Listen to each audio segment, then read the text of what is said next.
Hi, Jeff. My name is Chris Darling, and we've only actually had the chance to speak one other time on a Zoom call that I think was set up by Chris Twiggs.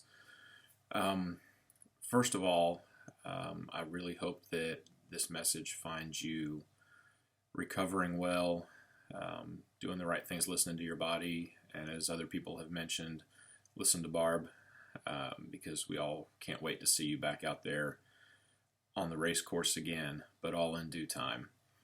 I did want to just pass along something just to let you know how much I appreciate your training method and how it's helped me. I'm going to try to keep this as short as I possibly can.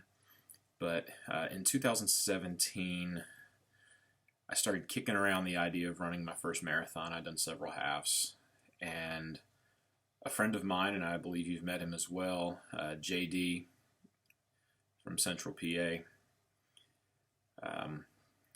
sent me a message and said, I'll make a deal with you. You sign up for the Richmond Marathon, and I'll run it with you. So Richmond of 2017 was supposed to be my first marathon. Dug into the training, was doing really well with it, even amidst a lot of craziness in life, as my father was diagnosed with lung cancer in March of that year and ultimately passed away in July of that year.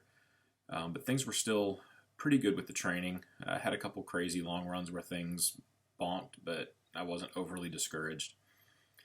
Well, long story short, on that year, about a month before Richmond, I had gone to Baltimore to run the half marathon with JD and bailed out at mile 9 because just something was not right. Wasn't sure what, thought it was just maybe dehydration, but didn't want to risk, at that time, didn't want to put the marathon the next month in jeopardy. Well, 24 hours later, I found myself in the hospital with diverticulitis, and after talking with my doctors, they decided that running the Richmond Marathon would not be a great idea. So the marathon got put on hold. And over the course of the next several months, I ended up losing my mother as well in March of 2018. And then I decided that I was going to run my first marathon.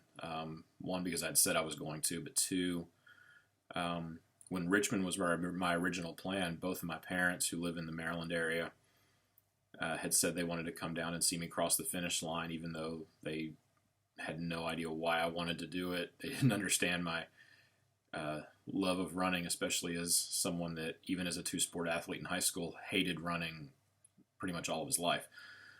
But they wanted to be there. And now neither one of them was going to get to see me finish my first. So I decided that I wanted my first to be the Baltimore Marathon, so I could run it within 30 minutes of where I grew up.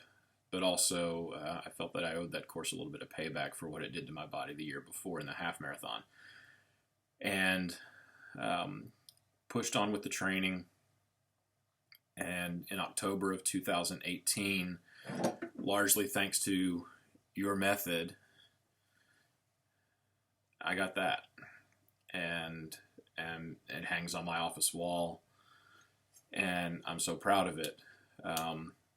But I still had unfinished business with Richmond as well, because that was supposed to be my first, and then it wasn't. Well, in 2019, I got the privilege to run Richmond with the aforementioned JD. He came down and ran it with me, and we had a great time together that day, and that was my second marathon. To date, those are the only two I've run. I'm not stupid enough to say I'll never run another one. But right now, there's not another one in the plans. I enjoy the half. I enjoy 10Ks. But we'll see what happens. Who knows? I might get the itch to go long again. But just thank you for all that you do for the running community, Jeff. And to be honest, I just really hope that you recover quickly and well and are out there running again soon. Prayers for a speedy recovery.